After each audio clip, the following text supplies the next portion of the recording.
ঢাকা জেলা উত্তর ছাত্র দলের নবগঠিত কমিটিকে সংবর্ধনা দেওয়ার জন্য আজকে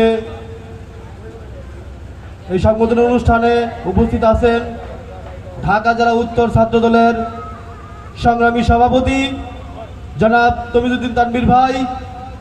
উপস্থিত আছেন ঢাকা জেলা উত্তর ছাত্র দলের বিপ্লবী সাধারণ সম্পাদক জনাব মাহফুজ ইকবাল ভাই।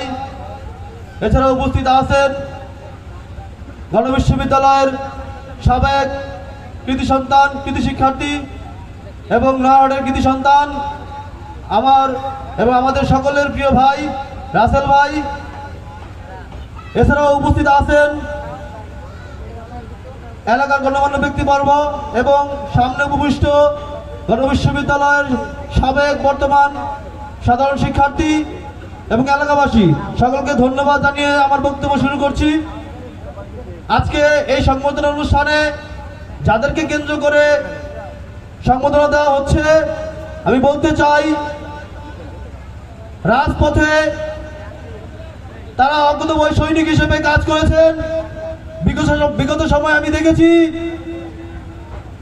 জনাব তমিজউদ্দিন তানভীর ভাইকে কিভাবে রাজপথে সংগ্রাম করেছেন। এই ফ্যাসিস্ট শাসনকে বিতাড়িত করার জন্য যেভাবে হরতাল করেছেন, যেভাবে অবরোধ করেছেন, রাজপথে বিক্ষোভ করেছেন, জনগণের অধিকার রক্ষার জন্য, ভোটের অধিকার রক্ষার জন্য, এদেশের মানুষের শান্তির জন্য যেভাবে আন্দোলন সংগ্রাম করেছেন, তথা গত 5ই আগস্ট ছাত্র জনতার আন্দোলনে ছাত্রদল যেভাবে আন্দোলন করেছে, সেই আন্দোলনে জনাব তমিজউদ্দিন তানভীর ভাই এবং জনাব মাহফুজ ইকবাল ভাই যেভাবে আন্দোলন করেছেন রাজপথে, আমি দেখেছি জাহাঙ্গীরনগর বিশ্ববিদ্যালয়ে আন্দোলন করেছেন, ঢাকায় আন্দোলন করেছেন, শাহবাগে আন্দোলন করেছেন। সুতরাং আমি বলতে চাই, বর্তমানে যারা ছাত্রদলকে মাইনাস করে এই 5ই আগস্টের গণঅভ্যুত্থানকে অস্বীকার করতে চান, আপনারা এসে দেখে যান। ভিডিও আছে, সবকিছুই আছে। রাজপথে কারা আন্দোলন করেছে, ছাত্র দলের 165 জনের অধিক শহীদ হয়েছেন, আপনারা দেখেছেন।